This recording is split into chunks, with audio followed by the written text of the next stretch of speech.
Stuck in the hot Kentucky sun with a flat tire, a rich old man gets help from a brave 13-year-old boy in a worn shirt, starting a surprising journey that changes everything.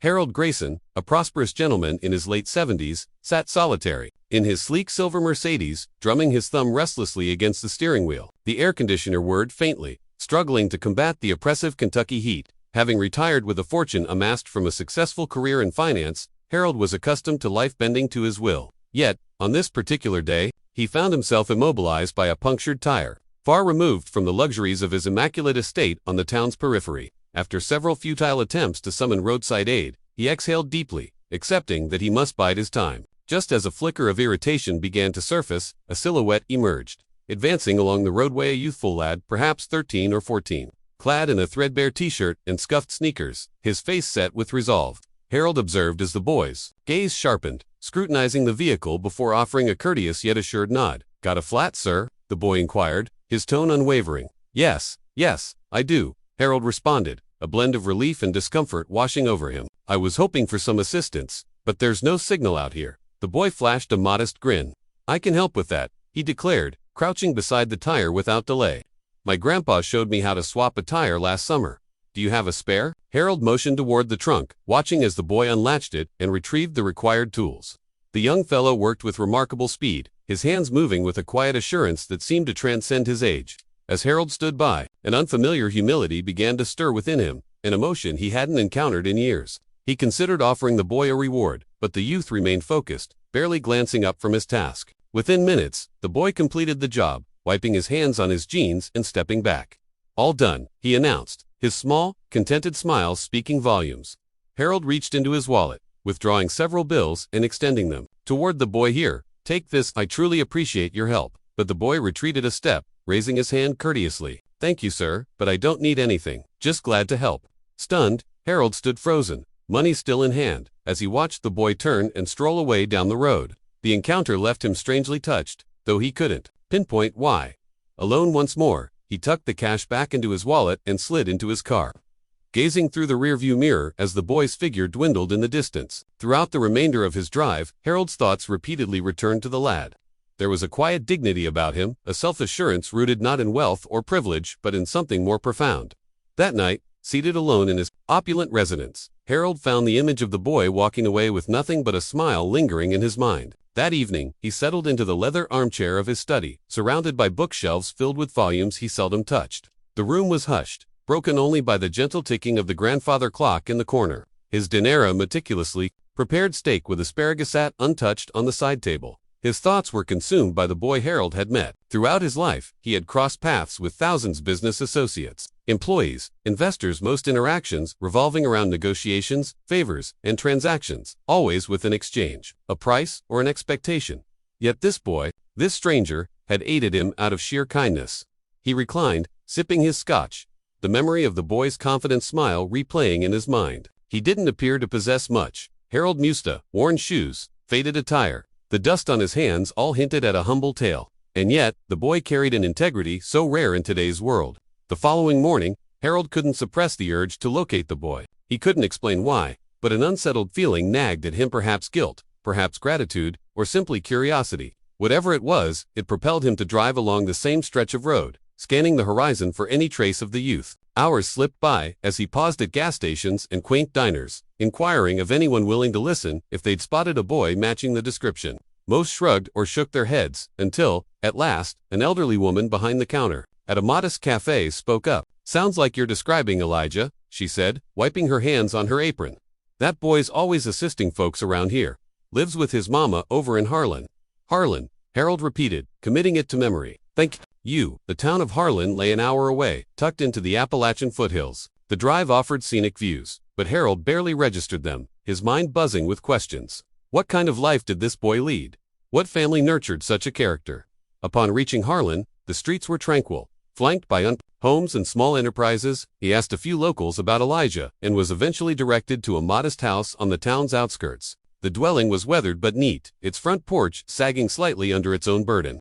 Harold parked and paused, uncertain of his approach. Taking a deep breath, he knocked. The door opened, moments later, revealing a woman in her early 40s. She appeared weary, yet kind, her sharp, inquisitive eyes assessing him. "Can I help you?" she asked. "Good morning," Harold began, clearing his throat. I apologize for the intrusion, but I believe I met your son yesterday. Elijah, right? He assisted me with a flat tire.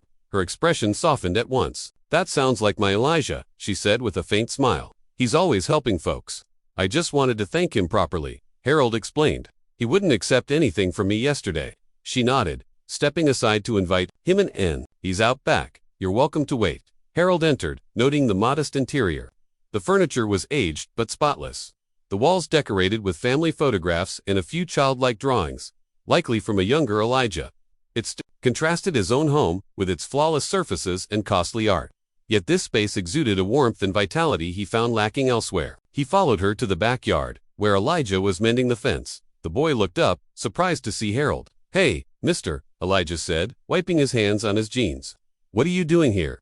Harold smiled, feeling an unexpected nervousness. I wanted to thank you again. You helped me when I really needed it, and I couldn't stop thinking about it.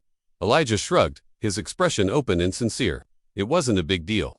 But to Harold, it was. And he was. Determined to prove it, Elijah leaned against the fence, his curious gaze fixed on Harold. For a moment, silence hung between them, the boy's calm presence making Harold feel slightly judged. I don't think you realize what a big deal it was, Harold finally said, breaking the quiet. People don't usually help strangers without expecting something in return. Elijah tilted his head, as if the notion puzzled him. I don't see it like that, he replied. If someone needs help and I can do it, why wouldn't I?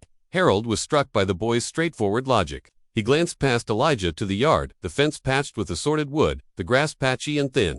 Behind the house, an old swing set tilted precariously, its chains rusted and broken. It was evident Elijah's family lived frugally, yet they managed with what they had. You've got a good head on your shoulders, Harold said earnestly. Your mother must be proud. Elijah grinned, glancing toward the house. She works hard. I just try to help out where I can. Harold fell silent, absorbing the boy's words. He recalled his own childhood in a similar home, where his parents labored to provide, instilling in him the values of diligence and resilience. Over time, he had drifted from those principles, swept up in the chase for wealth and prestige. Now, standing in this yard, he felt a pang of nostalgia and regret. I'd like to do something for you and your family, Harold said at last. Elijah straightened, his expression wary. We're okay, mister. We don't need anything. It's not about need, Harold insisted. It's about what's right. You helped me, and I'd like to return the favor. Before Elijah could reply, his mother stepped onto the porch, wiping her hands on a dish towel. Elijah, you better come inside and wash up before lunch, she called, then turned to Harold. Would you care to join us? It's nothing fancy, but you're welcome. Harold hesitated, unaccustomed to such hospitality, but the sincerity in her voice left him no choice. I'd like that, he said, following her inside. The kitchen carried the aroma of freshly baked bread and roasted vegetables. The table, small and encircled by mismatched chairs, was set with care. Harold took a seat, feeling oddly out of place in his tailored suit amid the humble setting. Elijah washed his hands and joined them, his easy smile unwavering. As they ate, Harold found himself engaged in their dialogue. Elijah spoke of school, friends, and his aspiration to become an engineer. His mother shared tales of the community, her voice laced with quiet pride for those who supported one another. Harold listened closely, feeling a warmth he hadn't known in years. For all his riches and achievements, his own home felt frigid and vacant compared to this modest abode, alive with laughter and genuine bonds. After lunch, as they cleared the table, Harold turned to Elijah's mother. You've done a remarkable job raising him, he said. He's got more heart than most people I know. She smiled, her eyes gleaming with appreciation. Thank you. He's a good boy, but we've had our struggles. We've learned to cherish the small things. Harold nodded, his mind already formulating plans. He didn't wish to overstep, but he couldn't leave without contributing to this family, who had given him an unexpected gift, a reminder of what truly mattered. Harold departed that afternoon with a clarity he hadn't felt in years. Driving back to his estate, he began to strategize. This wasn't charity. It was a tribute to the boy's selflessness and the family's endurance. Elijah and his mother deserved more than patched fences and worn furniture. They merited stability and recognition for their daily strength. The next morning, Harold made numerous calls, contacting old associates, contractors, and suppliers. By midday, a plan was underway. Within a week, trucks and laborers arrived at Elijah's home. Harold stood on the sidewalk, clipboard in hand, overseeing the renovations as Elijah and his mother watched in astonishment. You didn't have to do this, Elijah's mother said, her voice quivering as she observed the crew unloading materials. We've managed fine on our own. Harold turned to her, his expression sincere. You've done more than many thrived, but you gave me something I didn't know I was missing. Let me give back. Elijah was unusually quiet, standing beside his mother with a contemplative look. Harold knelt slightly, meeting his gaze. "You taught me something, Elijah. Helping people isn't about money, it's about showing up. I want to show up for you." Over the following weeks, the house transformed. The sagging porch was replaced with solid wood, the roof repaired, and the rusty swing set swapped for a new one. Inside, walls were painted, floors polished, and the kitchen upgraded with modern appliances. Initially, Elijah tried to assist, hauling planks and sweeping debris, but Harold insisted he rest. "Your job," Matthew said with a smile, "is to enjoy being a kid for a while." Still, Elijah couldn't resist sneaking out to watch, his eyes alight with curiosity as he observed the crew measure, cut, and build. One worker, a burly man named Joe, noticed his interest and invited him to measure wood planks. Soon, Elijah was asking about tools and construction, his enthusiasm contagious. Harold watched from afar, a warm pride swelling within him. For the first time in years, he felt he was doing something meaningful, beyond himself. The boy's energy evoked the ambition he once held before life blurred into boardrooms and stock portfolios. One evening, as the sun sank low, the project neared completion. The family stood on the porch, marveling at the change. Elijah's mother turned to Harold, her voice thick with emotion. "This isn't just a house anymore, it's a home. I don't know how we can ever thank you." Harold shook his head, his tone gentle. "You already have. You reminded me of what life is supposed to be about: family, connection, and purpose. I think I'm the one who should be thanking you."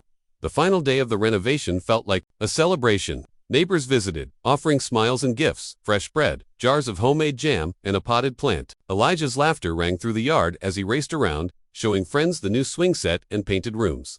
Inside, the once weary house now glowed with life. Harold stood on the front porch, leaning against the sturdy new railing, watching the scene unfold. He hadn't felt such joy in years, simple, unfiltered joy from seeing others flourish. Elijah's mother approached, a cup of iced tea in hand, offering it with a smile. "You've done more than fix a house," she said, softly. "You've given us hope, and I think you've found something for yourself too." Harold nodded, taking a sip. "I have," he admitted. "I spent so many years chasing things I thought mattered: money, status, influence, but none of it feels like this. None of it ever filled me the way this has." As the sun dipped, Elijah joined them, his energy He looked at Harold, his expression thoughtful. "Mr. Harold," he began, "I've been thinking a lot about what you did for us. I want to do something like that one day. I want to help people too." Harold placed a hand on Elijah's shoulder, his voice firm. "You already are, Elijah. Your kindness set all of this in motion. Don't ever lose that." The three sat together, watching the sky transition from gold to deep orange. The day's warmth lingered, but a deeper warmth of connection, gratitude, and shared purpose. When it was time for Harold to leave, Elijah and his mother walked him to his car. The boy's wide grin and his mother's tearful smile imprinted on Harold's memory as he drove away. This wasn't the end. He realized this was the start of a new chapter in all their lives. The weeks that followed brought further shifts. Elijah's budding interest in construction blossomed into a passion. Harold arranged for him to shadow the workers who renovated the house. Elijah absorbed every lesson eagerly. Harold, in turn, found himself returning to Harlan frequently, each visit feeling less like a journey and more like coming home. He no longer felt like an outsider. He was part of something greater. For the first time in years, he felt content. The tale concluded where it began, in a small town with a vast heart, where one act of kindness from a young boy rekindled an old man's understanding of life's greatest lesson: it's not about what you possess, but what you give.